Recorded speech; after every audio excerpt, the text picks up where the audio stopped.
Nakangiwi si Laika habang parang magnanakaw sa sobrang ingat sa pagbubukas ng doorknob. Hindi pwedeng malaman ng mga ate niya na nakarating na siya sa farm. Tiyak na umaatikabong sermon ang matatanggap niya sa mga ito. Hindi pa siya handa doon. Kasalukuyang nasa library ang mga ito. At ayon kay Mang Kanon, na nakasalubong niya sa bayan kanina, may nagaganap daw na meeting sa pagitan ng dalawa niyang kapatid at sa bagong assistant niya. Mukhang seryoso dahil hindi maganda ang mood ng ating Isabel niya nang dumating sa farm. Kaya hindi maaaring sermonan siya ngayon ng dalawa.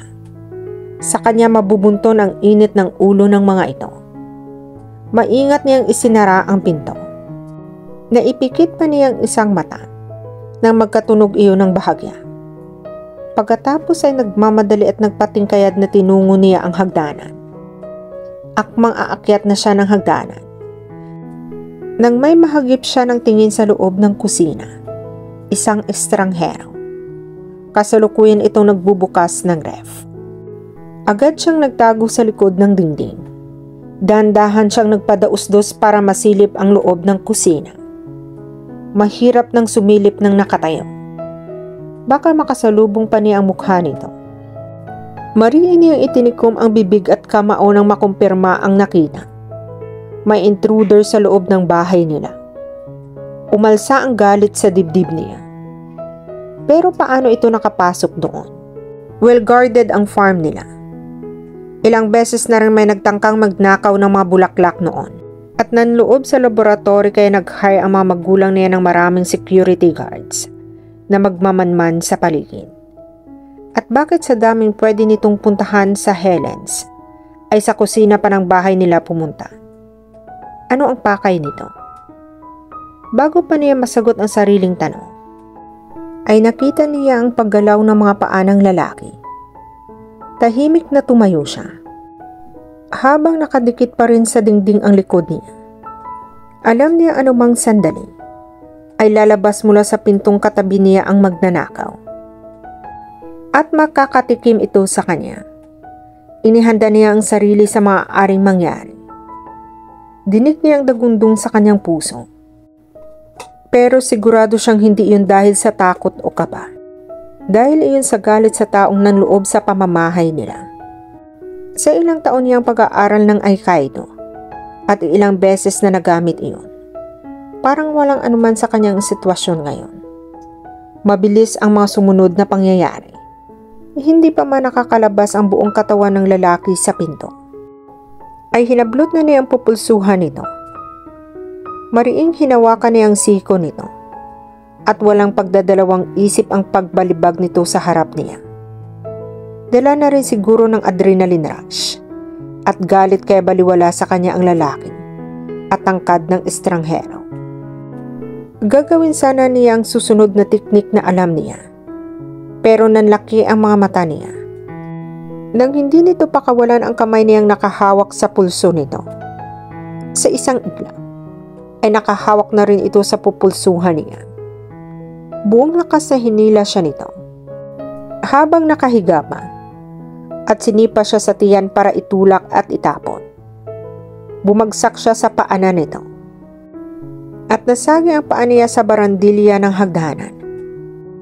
Ang sumunod ay ang pagkabasag ng vase na noon pa man ay ipinatong ng mama niya roon bilang display. Maagap siyang bumangon para gumanti sa ginawa ng lalaki. Ngunit napangiwi siya nang maramdaman ang sakit ng sipa nito sa tiyan niya. Napatukod tuloy siya sa sahig nang wala sa oras. At napasigaw nang maramdaman ang basag na vase na bahagyang bumaon sa palad niya. Ang sumunod na pangyayari ay ang pagmamadaling mga yabag ng dalawa niyang kapatid mula sa itaas ng hagdanan.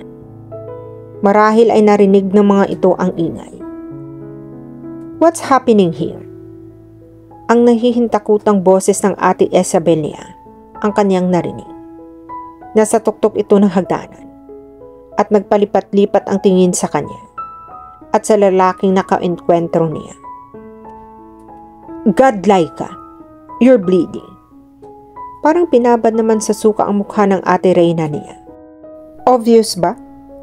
Inis niya sabi ng mapagtantong parang walang anuman sa mga ito. Ang presensya ng estranghero sa tabi niya. Mas natakot pa ang dalawa na makita ang umaagos na dugo sa kamay niya.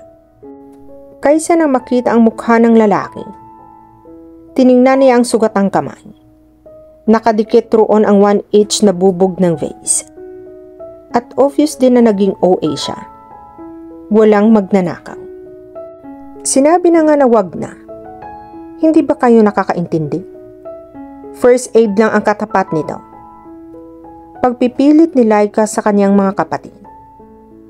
Tinitigan niya ng pag-aagos ng pulang dugo sa palad niya habang tinatamaan iyon ng tubig mula sa gripo. Nakatuon ang atensyon niya roon. Kaya hindi niya namalayang nakalapit na pala sa kanyang Ate Isabel niya at walang paalam na itinaas ang kanyang kamay. First aid? Do you think makakaya ng first aid ito? It's an open wound, Laika. You need to go to the hospital. Ipinakita nito sa kanya ang sugat, as if hindi iyon ang tinitingnan niya kanina. And it's super ill. Segunda ng Ate Reyna niya na nasa dining table. Nagtaka siya sa maarating paraan ng pananalita nito. Ang lalaking naengkwentro niya ay kampanting nakasandal sa pinto ng kusina. Hanggang ngayon ay hindi niya alam kung ano ang papel nito sa bahay nila. Mas pinagtuunan kasi ng pansin ng mga ito ang sugat niya. I can take you there if you want. Singit ng lalaki. Tutal ay ako naman ang may kasalanan niya. Kahit hindi intensyon na magtaray, ay umigkas ang isang kilay niya. He must be an important person para makasingit ito sa usapan nilang magkapatid. Kumawala ang kamay niya sa pagkakahawak ng ate niya. Ano bang nangyayari sa paligid? Naging maarte ang pagsasalita ng kapatid niya. May isang estranghero na akala mo ay parte na ng pamilya nila kung makasabad sa usapan. Isa lang yata ang hindi nagbago. Ang pinagkakaisahan pa rin siya ng lahat. Ano ba kasing pumasok sa isip mo at sinugod mo si Blaine? Tanong ng kanyang ate. Pasensya na mga ate. Sarkastikong sabi niya. Wala naman kasi nagsabi sa akin na bukod kay Papa, ay may lalaki na rin pala ditong nakatira. Nang huli akong dumalaw, 3 lang ang nakatira rito. Si Ate Reyna, si Mama at Papa. Natural na proteksyonan ko ang sarili ko sa mga hindi ko kilala. At nasa loob ng pamamahay natin. Kung umuwi ka sana sa sinabi kong araw na dapat kang umuwi, malamang nakilala mo si Blaine. Ang kaso, 2 linggo kang hindi nagpakita. Nitawag ko ay hindi mo sinasagot. Hindi mo ba talaga baguhin yan ang ugali mo, Laika? She rolled her eyes. May sugat na nga siya at lahat. May nakikita pa ring mali ang ate niya.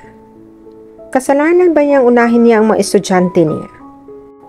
Alam niyang may assistant na sa farm at alam niyang hindi iyon pababayaan ng mga ate niya. Kung ipopostpone niya muna ang pag-uwi ng 2 linggo. 3 weeks ago, ay nakatanggap sila ng balita na 5 sa estudyante niya ay maaari nang kumuha ng exam para sa first degree black belt. Achievements iyon sa kanila, lalo na sa kanya. Dahil pinatunayan niyang pwedeng sumunod sa yapak niya, ang 5 estudyante sa edad na 15 anyos ay naging syudan na o black belt holders. Puspusan ang ginawa niyang pagtitrain sa 5 estudyante bilang paghahanda sa exam ng mga ito at hindi ganasayang ang paghihirap nilang lahat. At nakapasa ang 5 at kahapon lamang ay idinaos ang victory party kasama ang staff at university administration. Ano ba kasi ang nangyari sa iyo? Tanong ng kanyang Ate Reyna. Binalingan niya ito. Sagutin ko man ang tanong ninyo. Alam kong hindi ninyo pa rin tatanggapin. So bakit pa ako magpapakahirap? Sino ba iyan? Boyfriend mo? Kaya ka nag-iinarte? Wala lang sina Mama at Papa. Pinatira mo na iyan dito? Lumabi ang kapatid niya. He's not Reyna's boyfriend. He'll be your assistant. Napamulagat ang kanyang mata. Adik ba kayo? So this is Laika Fernandez. Ani ni Army sa sarili. Walang anuman na sinalubong niya ang paghihinalang titig nito sa kanya. Nagpabalik-balik mula sa ulo hanggang paa ang mga mata nito sa kabuuan niya. Hindi makakaila ang gulat nito sa mukha niya at maging ang mga tingin puno ng pagdududa. Well, hindi niya ito masisisi. Kung nagkataong totoo ang trabaho niya, tiyak na marami na rin magtataas ng kilay sa kanya. Palihim niyang ineksamin ang babae. Nakalus at kusaping maong pants ito na may butas pa sa bandang tuhod. At white spaghetti strap top na pinatungan lamang ng checkered polo blouse. At hinayaan lamang na nakabukas. Naka-half ponytail ito. At may panyong nakatali at nakatakip sa bumbuna ng ulo. Kung ilulugay iyon, ay tiyak nang may light brown highlight sa gilid niyo. Chinita ito. Natural ang pagka-rosy cheeks. Maninipis ang labi. At matangos ang cute nitong ilong. Lahat ng iyon ay makikita sa oval shape nitong mukha. She looks like Angel. But mind you, kuya, that's just her physical appearance. According to our sources, she's a holder of fifth dan.